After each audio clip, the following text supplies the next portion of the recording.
నమస్తే, welcome to super fast news. నేను మహేశ్వరి. నేను హిమబిందు. సాయి కృష్ణ లాకప్ డెత్ కేసుపై ఎన్హెచ్ఆర్సీ సీరియస్ అయింది. తెలంగాణకు చెందిన న్యాయవాది రామారావు ఫిర్యాదు మేరకు ఏపీ పోలీసుల అధికార దుర్వినియోగంపై ఆగ్రహం వ్యక్తం చేసింది. సీసీ ఫుటేజ్ ని రికవర్ చేయాలని నోటీసులు జారీ చేసింది. మృతుడి అస్థికలు వెలికి తీయాలని ఆదేశించింది. వారం రోజుల్లోగా సమగ్ర విచారణ చేయాలని అల్టిమేటం ఇచ్చింది. ఎఫ్ఐఆర్ స్టేటస్, నిందితుల వివరాలపై నివేదిక ఇవ్వాలని తెలిపింది.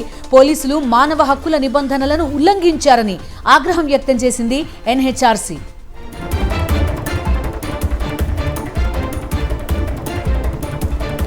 మా కరెస్పాండెంట్ వెంకటేష్ జాయిన్ అవుతున్నారు. ఎన్హెచ్ఆర్సీ సీరియస్ కామెంట్స్ గురించి పూర్తి డీటెయిల్స్ అందిస్తారు. వెంకటేష్. గాదే సాయి కృష్ణ లాకప్ డెత్ పైన జాతీయ మానవ హక్కుల సంఘం స్పందించింది. ఈ ఘటన పైన గత వారం రోజుల నుంచి మీడియాలో వస్తున్నటువంటి కథనాలన్నిటిని కూడా సీరియస్ గా తీసుకుంది. ఈ ఘటన పైన వెంటనే తమకు నివేదిక ఇవ్వాలని ఆంధ్రప్రదేశ్ పోలీస్ డీజీపీని అలాగే విజయవాడ పోలీస్ కమిషనర్ కు ఆదేశాలు ఇచ్చింది. సో ప్రస్తుతం సిట్ దర్యాప్తుకు సంబంధించినటువంటి ప్రస్తుతం ఉన్నటువంటి స్టేటస్ సంబంధించినటువంటి వివరాలని ఆదేశాలు ఇచ్చినటువంటి పరిస్థితి. వీటితో పాటు గాదే సాయి కృష్ణను నిర్బంధించి హింసించి చంపడానికి దానికి సంబంధించి ఘటనలో పాల్గొన్నటువంటి పోలీసు సిబ్బంది ఎవరెవరు ఉన్నారు, దానికి సంబంధించినటువంటి డీటెయిల్స్ అన్ని కూడా తమకు పంపాలని ఎన్హెచ్ఆర్సీ ఆదేశించింది. వీటితో పాటు సర్కిల్ ఇన్స్పెక్టర్ నాగరాజు ఇతర బాధ్యతారహితంగా వివరించినటువంటి అధికారులకు సంబంధించి శాఖాపరంగా ఎలాంటి చర్యలు తీసుకున్నారో దానికి సంబంధించినటువంటి డీటెయిల్స్ కూడా ఇవ్వాలని, వారిపైన ఎలాంటి క్రిమినల్ యాక్షన్ తీసుకున్నారనేటువంటి విషయాన్ని కూడా ప్రధానంగా ఎన్హెచ్ఆర్సీ అడిగింది. వీటితో పాటు ఈ కేసులో పూర్తిగా ఆధారాలన్నిటిని ధ్వంసం చేయడానికి సీసీటీవీ ఫుటేజ్ ను పూర్తిగా డిలీట్ చేసినటువంటి నేపథ్యంలో దాన్ని రికవర్ చేయడానికి ఎలాంటి చర్యలు తీసుకుంటున్నారో దానికి సంబంధించినటువంటి వివరాలను కూడా కోరింది. అలాగే బాధితుడైనటువంటి శ్రీమతి గాదే విజయలక్ష్మి ఎవరైతే ఉన్నారో ఆమెకు సంబంధించి ఎలాంటి బెదిరింపులు లేకుండా ఆమెను భయపెట్టకుండా చర్యలు తీసుకోవాలని కూడా విజ్ఞప్తి చేసినటువంటి పరిస్థితి. ఇప్పటి వరకు ఎలాంటి నష్టపరిహారం ఇచ్చారు దానికి సంబంధించినటువంటి ఒక నివేదిక కూడా ఇవ్వాలని ఆదేశించింది. సో ఓవరాల్ గా మరొక వారం రోజుల్లో దీనికి సంబంధించినటువంటి తిరిగి ఎన్హెచ్ఆర్సీ విచారణ చేపట్టబోతుంది. సో డెఫినెట్ గా ఈ అంశంలో ఎన్హెచ్ఆర్సీ కంప్లీట్ గా పోలీసులు చేసినటువంటి అత్యుత్సాహం వల్ల వాళ్ళు చేసినటువంటి టార్చర్ వల్లనే గాదే సాయి కృష్ణ మృతి చెందాడు, లాకప్ డెత్ కు గురయ్యాడు అనేటువంటి విషయాన్ని చాలా సీరియస్ గా తీసుకొని ఒక మానవ హక్కుల ఉల్లంఘన జరిగిందని ఎన్హెచ్ఆర్సీ భావిస్తోంది. Right Venkatesh. Sai Krishna lockup death SIT report లో కీలక అంశాలు వెలుగులోకి వచ్చాయి. సాయి కృష్ణ మృతదేహాన్ని సిఐ నాగరాజుతో కలిసి మాయం చేశారు ఇద్దరు కానిస్టేబుల్స్. సిఐ సన్నిహితుడు సురేష్. సిఐ నాగరాజు అరెస్టు తర్వాత అజ్ఞాతంలోకి వెళ్లిపోయాడు head constables Ashok, Nani. CI assistant గా ఉన్నాడు హెడ్ కానిస్టేబుల్ అశోక్. సిఐ పేరు చెప్పి ప్రైవేట్ వ్యవహారాలు నడపడంలో హెడ్ కానిస్టేబుల్ నాని ఆరితేరాడు. గన్నవరం పటమట స్టేషన్లో వచ్చిన అభియోగాల నేపథ్యంలో వీఆర్ కు నానిని పంపించారు. ఇటీవలే కృష్ణలంకలో హెడ్ కానిస్టేబుల్ నానికి పోస్టింగ్ వచ్చింది. అనంతపురం జిల్లా తాడిపత్రిలో టీడీపీ నేత జేసీ ప్రభాకర్ రెడ్డి హింసాత్మక రాజకీయాలకు నిరసనగా వైఎస్ఆర్సీపీ పిలుపునిచ్చిన సామూహిక నిరాహార దీక్షపై పోలీసులు దౌర్జన్యానికి దిగారు. టీడీపీ నేత జేసీ ప్రభాకర్ రెడ్డి కనుసన్నల్లో పనిచేస్తున్న పోలీసులు దీక్షకు వెళ్లకుండా మాజీ ఎమ్మెల్యే కేతిరెడ్డి పెద్దారెడ్డిని అడ్డుకున్నారు. దీంతో ఇంటి వద్ద శాంతియుత నిరసన చేపట్టిన పెద్దారెడ్డిని పోలీసులు బలవంతంగా ఇంట్లోకి లాక్కెళ్లారు. దీంతో ఇంటి ప్రాంగణంలోనే దీక్ష చేశారు కేతిరెడ్డి పెద్దారెడ్డి. ఆయన ఇంటి వద్ద భారీగా వైఎస్ఆర్సీపీ కార్యకర్తలు, అభిమానులు చేరుకుని తాడిపత్రిలో ప్రజాస్వామ్యాన్ని కాపాడాలని పెద్ద ఎత్తున నినాదాలు చేశారు. కూటమి ప్రభుత్వం జేసీ అరాచకాలపై కేతిరెడ్డి పెద్దారెడ్డి తీవ్ర ఆగ్రహం వ్యక్తం చేశారు. తాడిపత్రిలో ప్రజాస్వామ్యాన్ని కాపాడాలన్నారు. తాడిపత్రి నియోజకవర్గంలో రెడ్ బుక్ అరాచకం నడుస్తోందన్నారు కేతిరెడ్డి పెద్దారెడ్డి.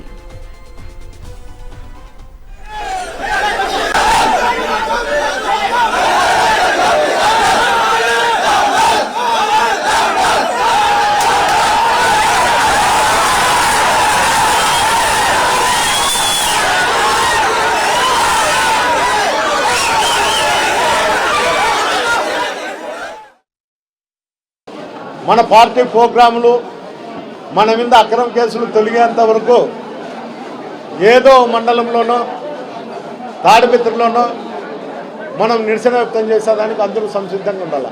వాళ్లతో తన్నలు తిని దెబ్బలు తగిలించుకొని మన స్టేషన్కి పోయినా కేసులు కట్టలేని పరిస్థితుల్లో ఇక్కడ పోలీస్ అధికారులు ఉన్నారు. అలాంటి పరిస్థితి ఉన్నా కూడా మనము నిరసన వ్యక్తం చేసేదానికి అందరూ కూడా సంసిద్ధంగా ఉండాలని నేను చెప్పడం జరుగుతాను.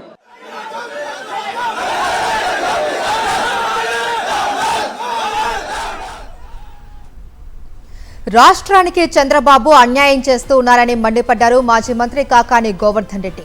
రామాయపట్నం పోర్టును ప్రైవేటు పరం చేయాలి అని బాబు కుట్ర చేస్తున్నారు అన్నారు.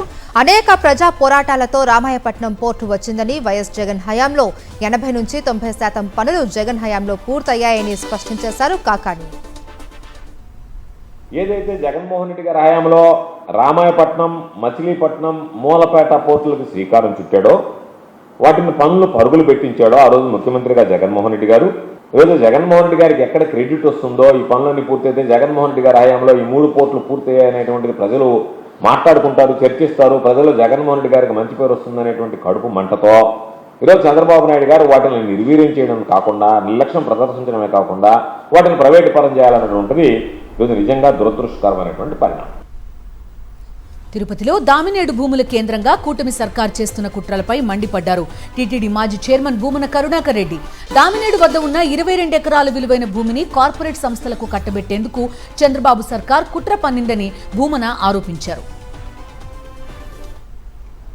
కూటమి ప్రభుత్వం దామినేడు దగ్గర 22 ఎకరాల టూరిజం స్థలాన్ని అతి తక్కువ ధరకే బెంగళూరుకు సంబంధించిన దివ్యశ్రీ హోల్డింగ్స్ అన్నటువంటి కంపెనీకి, అలాగే సైబర్ సిటీ బిల్డర్స్ అన్నటువంటి హైదరాబాద్ కంపెనీకి కలిపి సంయుక్తంగా 22 ఎకరాల స్థలాన్ని కేవలం 89 లక్షలకే ఒక్కో ఎకరా చొప్పున 19 కోట్లకి 22 ఎకరాల స్థలాన్ని అప్పనంగా ప్రభుత్వంలో ఉన్నటువంటి పెద్దలు. తెలంగాణ కొత్త సీఎస్ గా సంజయ్ జాజును నియమించింది ప్రభుత్వం. సంజయ్ జాజును ప్రభుత్వ ప్రధాన కార్యదర్శిగా నియమిస్తూ ఉత్తర్వులు జారీ చేసింది. 1992 బ్యాచ్ తెలంగాణ క్యాడర్ కు చెందిన సంజయ్ జాజు 3 రోజుల కిందట కేంద్ర సర్వీసుల నుంచి రిలీవ్ అయ్యారు. ఇక ఈ నెలాఖరుతో సీఎస్ రామకృష్ణారావు పదవీ కాలం ముగియనుంది.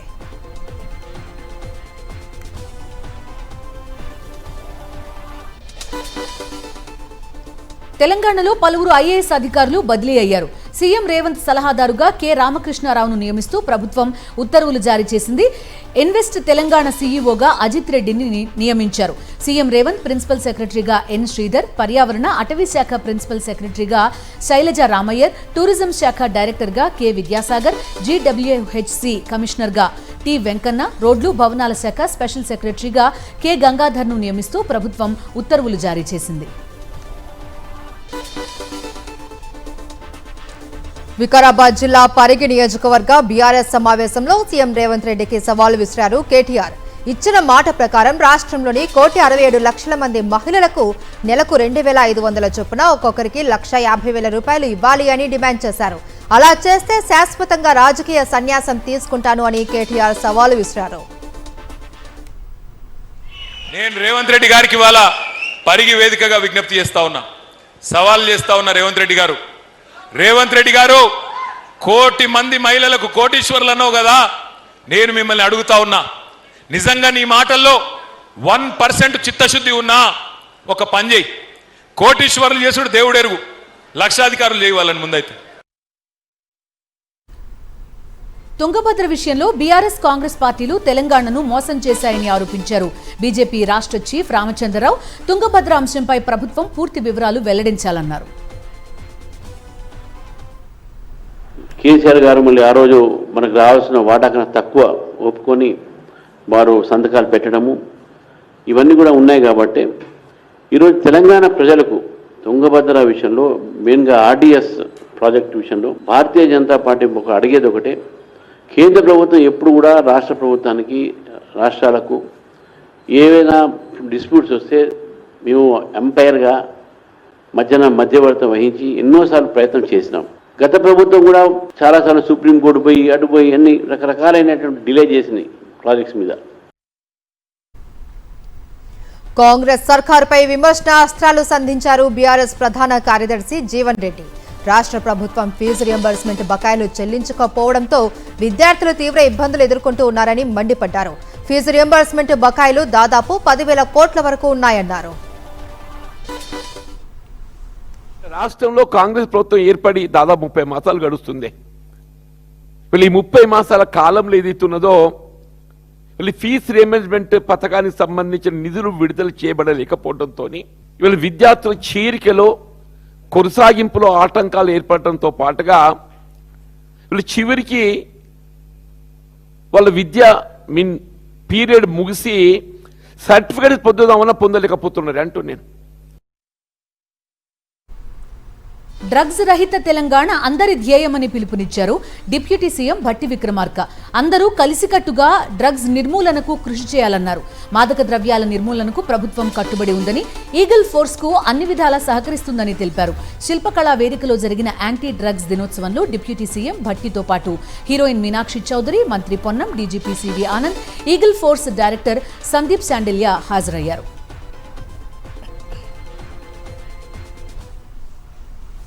తెలంగాణ రాష్ట్రంలో ఏ ఒక్కరు కూడా మాదక ద్రవ్యాలకి బానిస కాకూడదు.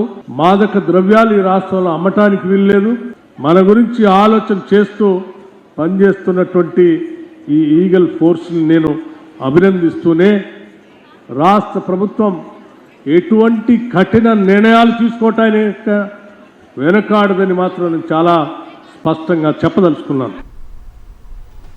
Chandragiri TDP MLA Pulivarthi నానిపై BJP నేత మేడసాని పురుషోత్తం ఆగ్రహం వ్యక్తం చేశారు. తిరుపతి రూరల్ పరిధిలో జాతీయ రహదారి నిర్మాణ కాంట్రాక్ట్ తనకు వచ్చిందని, పనులు చేయకుండా కొందరు చంద్రగిరి టీడీపీ నాయకులు అడ్డుకున్నారని ఆరోపించారు. గ్రావెల్ సేకరణ అనుమతుల కోసం చాలా ఇబ్బందులు పడ్డాను అని తెలిపారు. తిరుపతి రూరల్ మండల అధ్యక్షుడు ఈశ్వర్ రెడ్డి ఉంటారు, ఆయన్ని కలిసి మీరు మట్టి తీసుకోండి అన్నాడు. సరే, ఆయన్ని ఒక 4-5 సార్లు కలిశాను. కలిస్తే ఆయన ఈరోజు చెప్తా, రేపు చెప్తా, ఈరోజు చెప్తాను ఒక 10-20 రోజులు గడిపాడు. తర్వాత ఒకరోజు నువ్వు వెళ్ళి ఎమ్మెల్యేతో మాట్లాడని అన్నాడు. సరే, నేను ఎమ్మెల్యేని 3 సార్లు ఫోన్ చేశాను. చెప్తాను అన్నాడు. మళ్ళీ ఒకసారి 4 ఇంటికి వెళ్ళి కలిసి ఆఫీస్లో ఉన్నాడు. ఇంటికి ఎదురుగా ఆఫీస్లో ఉంటే నేను చెప్తాను అన్నాడు. మీరు ఏదన్నా మాట్లాడాల్సిందే అన్నాడు. ఏం మాట్లాడాలంటే, సరే లేదు, మీరు నెలకు మాకు 10 లక్షలు కట్టాలని.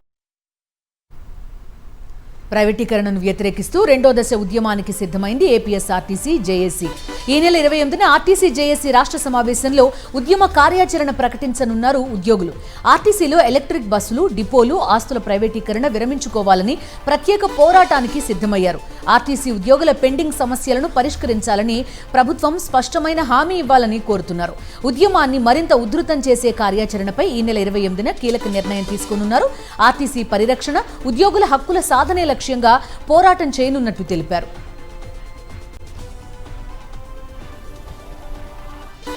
ఆంధ్రప్రదేశ్లో పాలన కమ్మగా సాగుతోంది అన్నారు మాజీ ఐఏఎస్ లిబరేషన్ కాంగ్రెస్ పార్టీ అధ్యక్షుడు విజయ్ కుమార్. టీడీపీలోని పెద్దల కుటుంబాలకు సన్నిహితంగా ఉన్న వాళ్లే బాగుపడుతున్నారని ఆరోపించారు. డిఎస్సీలోనూ తమకు కావాల్సిన వారికి అనుకూలంగా జీవోల్లో మార్పులు చేశారు అన్నారు. ఈ జయవర్ధన చౌదరికి ఫేక్ సర్టిఫికేట్తో మీరు స్పోర్ట్స్ కోటాలో తప్పుడు ఉద్యోగం ఇచ్చారా ఇవ్వలేదా, డిఎస్పీ అనేది ఇచ్చారా ఇవ్వలేదా, దీనికి ఏం సమాధానం చెప్తారు? కమ్మ వాళ్ళు మాట్లాడారు, కమ్మ గురించి మాట్లాడారని మీరు అంటున్నారు. కమ్మగా చేస్తున్నారని ఎన్టీ రామారావు ఉన్నప్పుడు గజ్జెల మల్లారెడ్డి చెప్తున్నాడు. కమ్మగా చేస్తున్నారని ఇప్పుడు మీ ఎక్స్ మినిస్టర్ రాజనారాయణ రెడ్డి చెప్తున్నాడు. నిధులుండి అధికారాలు ఉన్న పదవులన్నీనేమో కమ్మ వాళ్ళకు ఉంటాయి, నిధులు విధులు లేనటువంటి పదవులేమో బీసీలకి, ఎస్సీ ఎస్టీ మైనారిటీలకి ఇస్తారు. అన్నమయ్య జిల్లా పీలేరు నియోజకవర్గంలో ఎంపీ మిథున్ రెడ్డి సుడిగాలి పర్యటన చేశారు. ఎస్ఐఆర్పై జరిగిన అవగాహన సదస్సులో మిథున్ రెడ్డితో పాటు వైఎస్ఆర్సీపీ నేతలు పాల్గొన్నారు. ఓట్ల నమోదు ప్రక్రియలో వైఎస్ఆర్సీపీకి చెందిన వారి ఓట్లు గల్లంతు కాకుండా చూసుకోవాలని కార్యకర్తలకు పిలుపునిచ్చారు. నేతలు, కార్యకర్తలకు అండగా ఉంటామని మిథున్ రెడ్డి భరోసా ఇచ్చారు.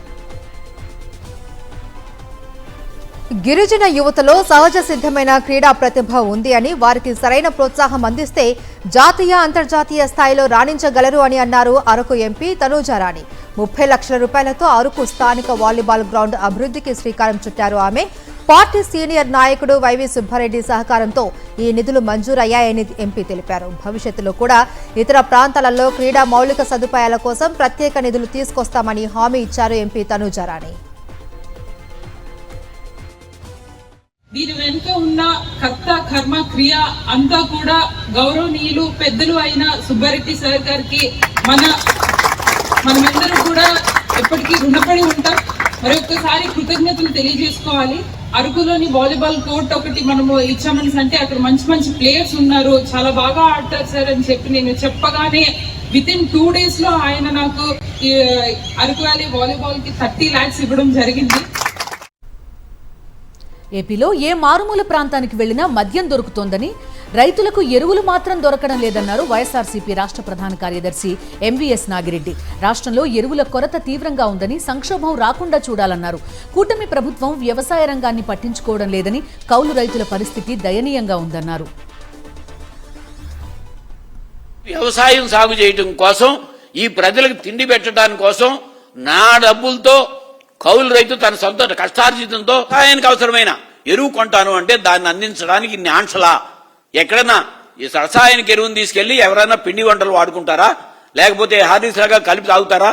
2 కట్టలో 5 కట్టలో 8 కట్టలో కొనే రైతు ఎక్కడన్నా బ్లాక్ మార్కెటింగ్ చేస్తాడా? బ్లాక్ మార్కెటింగ్ జరిగిందంటే అది వ్యాపారస్తుల దగ్గర, డీలర్స్ దగ్గర, డిస్ట్రిబ్యూటర్స్ దగ్గర జరిగే పరిస్థితి. మీరు దానికోసం రైతాంగాన్ని చాలా తీవ్ర ఇబ్బందుల్లోకి తీసుకెళ్లే కార్యక్రమం తీసుకున్నారు. మన్యం జిల్లా సాలూరులో మంత్రి సంధ్యారాణి ఇంటి ముందు గిరిజన గురుకులాల అవుట్ సోర్సింగ్ టీచర్లు ధర్నాకు దిగారు. ఉద్యోగ భద్రత లేదు అంటూ ఆందోళన చేపట్టారు. మెగా డిఎస్సీ పేరిట ప్రభుత్వం దగా చేసింది అని ఆవేదన వ్యక్తం చేశారు. 1440 మంది అవుట్ సోర్సింగ్ టీచర్లు విధులు నిర్వహిస్తున్నప్పటికీ మెగా డిఎస్సీలో 1118 పోస్టులను భర్తీ చేశారు అని, మిగతా వారు ఉద్యోగాలు కోల్పోతున్నట్లు తెలిపారు. నాడు ఢోకా లేదు అని హామీ ఇచ్చిన మంత్రి సంధ్యారాణి నేడు పట్టించుకోవడం లేదు అని మండిపడ్డారు. ఎన్నడూ లేని విధంగా గిరిజన గురుకుల పోస్టులను డిఎస్సీలో కలిపి కుట్ర చేశారు అని ఆరోపించారు. సుదీర్ఘకాలం సేవ చేసిన వారికి ఉద్యోగ భద్రత కల్పించాలి అని కోరారు. ముద్రగడ పద్మనాభంను వైఎస్ఆర్సీపీ నేతలు బొత్స సత్యనారాయణ, తోట త్రిమూర్తులు పరామర్శించారు. అనారోగ్యంతో సింధు ఆసుపత్రిలో చికిత్స పొందుతున్నారు ముద్రగడ ఆరోగ్య పరిస్థితిని అడిగి తెలుసుకున్నారు బొత్స సత్యనారాయణ.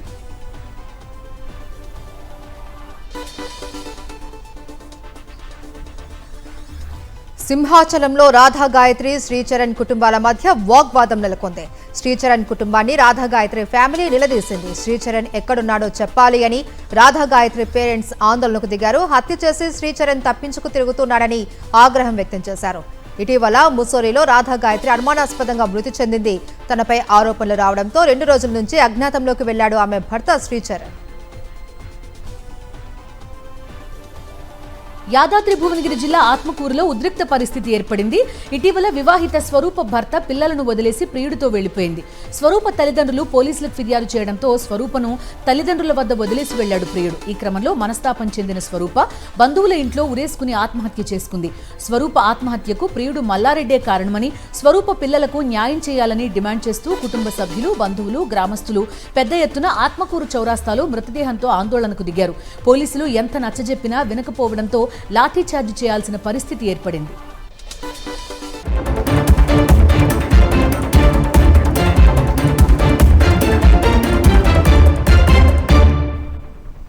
జాతీయ వార్తలు చూద్దాం. పహల్గామ్ ఉగ్రదాడికి ప్రతీకారంగా పాకిస్తాన్పై చేపట్టిన ఆపరేషన్ సింధూర్లో అమరులైన వీరుల పేర్లను కేంద్రం అధికారికంగా ప్రకటించింది. వారి పేర్లను నేషనల్ వార్ మెమోరియల్ అఫీషియల్ వెబ్సైట్లో పొందుపరిచింది.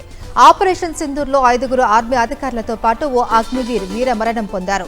వీరి పేర్లను ఢిల్లీలోని ఇండియా గేట్ సర్కిల్లో ఉన్న జాతీయ యుద్ధ స్మారకం వద్ద ప్రత్యేక శిలాఫలకంపై శాశ్వతంగా చెక్కనున్నారు. వీరిలో రైఫిల్ మ్యాన్ సునీల్ కుమార్ ను కేంద్రం మరణానంతరం వీరచక్రతో సత్కరించింది. సార్జెంట్ సురేంద్ర కుమార్ ను వాయు మెడల్తో గౌరవించింది. ఆపరేషన్ సింధూర్ అమర వీరుల్లో ఏపీకి చెందిన మురళీనాయక్ కూడా ఉన్నారు.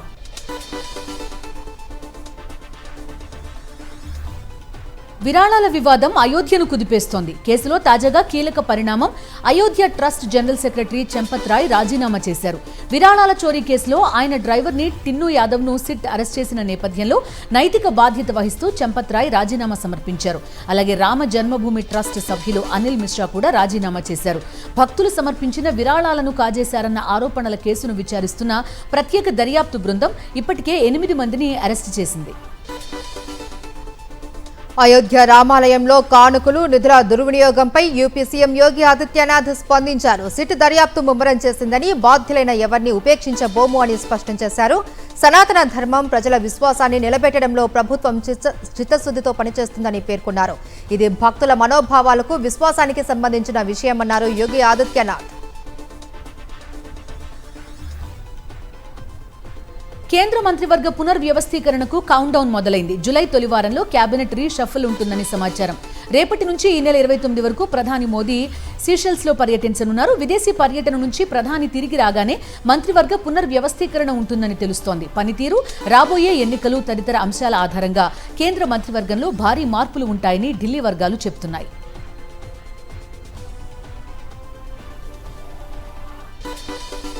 అంతర్జాతీయ యాంటీ డ్రగ్స్ దినోత్సవం సందర్భంగా తమిళనాడు ముఖ్యమంత్రి విజయ్ చెన్నైలోని మెరీనా బీచ్ వద్ద అవగాహన ర్యాలీ నిర్వహించారు. స్టార్ట్ రన్ స్టాప్ డ్రగ్స్ పేరుతో కార్యక్రమాన్ని జెండా ఊపి ప్రారంభించారు. అనంతరం వందలాది మంది యువతతో కలిసి స్వయంగా రన్లో పాల్గొన్నారు. డ్రోన్ దృశ్యాల్లో మెరీనా రోడ్డు మొత్తం వేలాది మంది రన్నర్లతో కలకలలాడింది.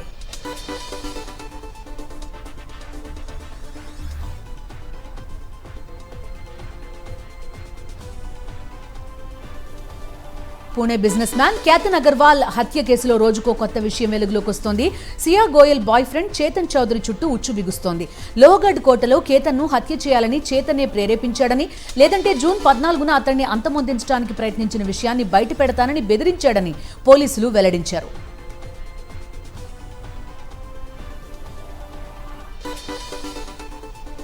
మరోవైపు కేతన్ అగర్వాల్ హత్య కేసు ఫాస్ట్ ట్రాక్ విచారణకు మహారాష్ట్ర ప్రభుత్వం అనుమతి ఇచ్చింది.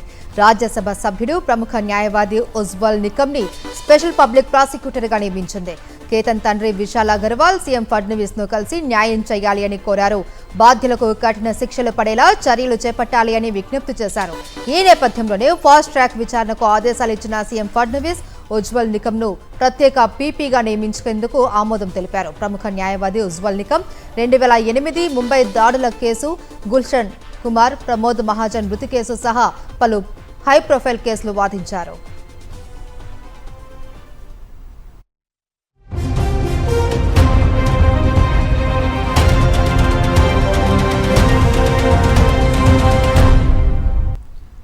అమెరికా ఇరాన్ శాంతి ఒప్పందం కుదిరిన కొద్ది రోజుల్లోనే గల్ఫ్ ప్రాంతంలో సరికొత్త ఉద్రిక్తతలు మొదలయ్యాయి. హార్ముజ్ జలసంధిలో తైవాన్కు చెందిన వాణిజ్య కంటైనర్ నౌకపై ఇరాన్ సైన్యం డ్రోన్తో భీకర దాడికి తెగబడింది. ఒమన్ తీరానికి సమీపంలో ప్రయాణిస్తున్న ఎవర్ లవ్లీ అనే కంటైనర్ నౌకపై అటాక్ చేశారు. దాడిలో నౌక బ్రిడ్జ్ భాగం తీవ్రంగా దెబ్బతిన్నట్టు బ్రిటన్ రాయల్ నేవీ ధృవీకరించింది. వెనుజువెలాలో సంభవించిన వరుస భూకంపాలలో మృతుల సంఖ్య పెరుగుతోంది. ఇప్పటి వరకు మృతుల సంఖ్య 589కి చేరినట్లు ఆ దేశ తాత్కాలిక అధ్యక్షురాలు డెల్సీ రోడ్రిగ్స్ అధికారికంగా ప్రకటించారు. 2980 మందికి పైగా తీవ్రంగా గాయపడ్డారు అని తెలిపారు. ప్రధాన విమానాశ్రయం దెబ్బతినడం, కమ్యూనికేషన్, విద్యుత్ వ్యవస్థలు పూర్తిగా స్తంభించిపోవడంతో అత్యవసర పరిస్థితి విధించారు. శిథిలాల కింద అనేక మంది చిక్కుకున్నట్లు అనుమానిస్తున్నారు. దీంతో మృతుల సంఖ్య మరింత భారీగా పెరిగే అవకాశం ఉంది. ఈ విపత్కర పరిస్థితుల్లో వెనుజువెలాను ఆదుకోవడానికి భారత్, అమెరికా, ఐక్యరాజ్య సమితితో పాటు పలు దేశాలు రెస్క్యూ టీమ్స్ ను అత్యవసర వైద్య సహాయాన్ని అందిస్తున్నాయి. వెనెజువెలాలో సంభవించిన శతాబ్దపు అత్యంత శక్తివంతమైన వరుస భూకంపాల్లో మృతుల సంఖ్య పెరుగుతోంది. ఇప్పటి వరకు మృతుల సంఖ్య 589కి చేరినట్టు ఆ దేశ తాత్కాలిక అధ్యక్షురాలు డెల్సీ రోడ్రిగ్స్ అధికారికంగా ప్రకటించారు. రాజధాని క్యారకస్, తీర ప్రాంత నగరమైన లా గువేరాలో 2980 మందికి పైగా గాయపడ్డారు. ప్రధాన విమానాశ్రయం దెబ్బతినడం, కమ్యూనికేషన్, విద్యుత్ వ్యవస్థలు పూర్తిగా స్తంభించిపోవడంతో అత్యవసర పరిస్థితి విధించారు. శిథిలాల కింద వేలాది మంది చిక్కుకున్నట్టు అనుమానిస్తుండటంతో మృతుల సంఖ్య భారీగా పెరిగే అవకాశం ఉంది. ఈ విపత్కర పరిస్థితుల్లో వెనెజువెలాని ఆదుకోవడానికి భారత్, అమెరికా, ఐక్యరాజ్య సమితి సహా పలు దేశాలు రెస్క్యూ టీమ్స్ ని, అత్యవసర వైద్య బృందాల్ని పంపిస్తున్నాయి. జంట భూకంపాలతో అతలాకుతలమైన లాటిన్ అమెరికా దేశం వెనెజువెలాకు భారత్ ఆపన్న హస్తం అందించింది.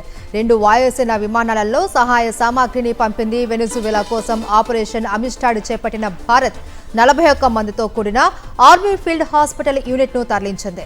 9 మంది మెడికల్ ఆఫీసర్స్ కూడా ఉన్నారు. అలాగే అత్యవసర ఔషధాలు, వైద్య పరికరాలతో పాటు 35 టన్నుల రిలీఫ్ మెటీరియల్ ను IAF C-17 విమానాల్లో పంపింది భారత ప్రభుత్వం. తీస్తా నది ప్రాజెక్టుతో సహా నదీ నిర్వహణ రంగంలో సహకారాన్ని మరింతగా పెంపొందించుకోవడానికి బంగ్లాదేశ్, చైనా అంగీకరించాయి. బీజింగ్లో బంగ్లాదేశ్ ప్రధాని తారిక్ రెహమాన్, చైనా ప్రధాని లీ కియాంగ్ మధ్య జరిగిన ఉన్నత స్థాయి సమావేశంలో ఈ ఒప్పందం కుదిరింది. నదుల నిర్వహణలో పరస్పర సహకారానికి ఆమోదం తెలుపుతూ చైనా, బంగ్లాదేశ్ 13 ఒప్పందాలపై సంతకాలు చేశాయి. ద్వైపాక్షిక సంబంధాల బలోపేతంలో భాగంగా ఈ ఒప్పందాలు జరిగాయి.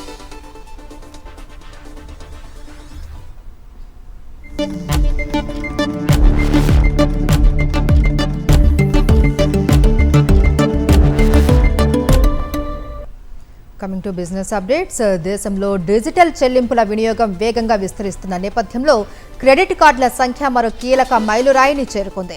2026 మే నాటికి దేశంలో యాక్టివ్ క్రెడిట్ కార్డుల సంఖ్య 12.04 కోట్లకు చేరుకుంది. ఇది గత ఏడాది ఇదే కాలంతో పోలిస్తే 8.3% అధికం. మే నెలలోనే 10.17 లక్షల కొత్త క్రెడిట్ కార్డులు జారీ అయ్యాయి. ఇది ఏడాది ప్రాతిపదికన 33.7%, ఏప్రిల్తో పోలిస్తే 26.9% పెరుగుదలను సూచిస్తోందని ఆర్బీఐ గణాంకాలు వెల్లడించాయి. బంగారం, వెండి ధరలు మరోసారి పెరిగాయి. గత కొన్ని రోజులుగా పడిపోతున్న ధరలకు బ్రేక్ పడింది. దేశీయ బులియన్ మార్కెట్లో 10 గ్రాముల 24 క్యారెట్ల బంగారం ధర 1,41,600 వరకు ట్రేడ్ అయింది. ఇవాళ ₹270 మేర పెరిగింది.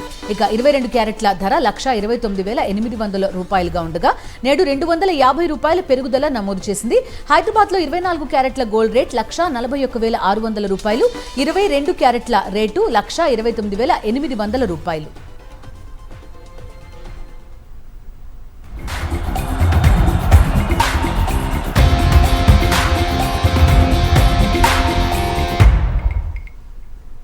స్పోర్ట్స్ అప్డేట్స్ చూద్దాం. ఐర్లాండ్లో 3 T20ల సిరీస్లో భాగంగా బెల్ఫాస్ట్ వేదికగా జరుగుతున్న తొలి T20 హోరాహోరీగా జరుగుతుంది. పసికున్న ఐర్లాండ్ టీమిండియా బ్యాట్స్మెన్ కు సవాల్ విసురుతుంది. 183 పరుగుల టార్గెట్ ను ఛేదించే క్రమంలో శ్రేయస్ సేన చెమటోడుస్తోంది. అంతకుముందు టాస్ ఓడి బ్యాటింగ్ కు దిగిన ఐర్లాండ్ నిర్ణీత 20 ఓవర్లలో 9 వికెట్ల నష్టానికి 182 పరుగులు చేసింది. ఆ జట్టు కెప్టెన్ రోల్కండ్ టక్కర్ హాఫ్ సెంచరీ సాధించగా డెలానీ 49 పరుగులతో రాణించాడు. భారత బౌలర్లలో హర్షిత్ రాణా 3, అక్షర్ పటేల్ 2, హర్షదీప్ సింగ్ 2, శివం దుబే 1 వికెట్ తీశారు.